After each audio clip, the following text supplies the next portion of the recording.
धुळे महानगरपालिकेच्या वतीने सुशी नाल्यामधील अतिक्रमण काढण्याची कारवाई गेल्या 5 दिवसांपासून सुरू आहे।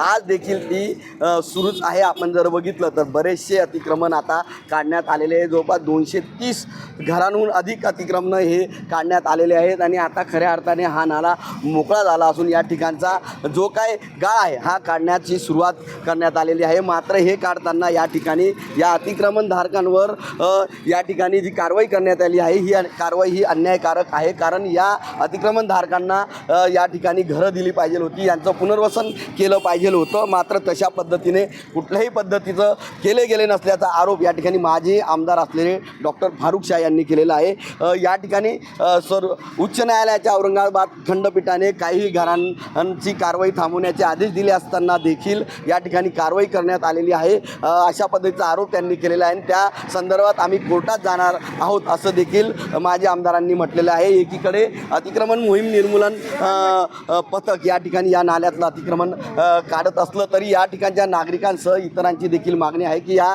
नागरिकांना कुठेतरी दिलासा मिळाला पाहिजे होता। या नागरिकांना या ठिकाणी अगोदर पुनर्वसन केलं पाहिजे होतं आणि पुनर्वसन केल्यानंतरच हे अतिक्रमण काढले जायला हवं होतं अशा पद्धतीची मागणी या ठिकाणी माजी आमदारांसह नागरिकांनी देखील केलेली आहे। मात्र आता सध्याच्या पावसाळ्याच्या पार्श्वभूमीवर मात्र आता महापालिकेच्या वतीने अतिक्रमण काढले गेल्यानंतर या ठिकाणी आता नाल्यातील घाण आता काढण्याची सुरुवात करण्यात आलेली आहे आणि उर्वरित अतिक्रमण मोहीम जी आहे ही देखील आता सातत्याने सुरू ठेवण्यात आलेली आहे। मनीष मासोळे, TV9 मराठी, धुळे।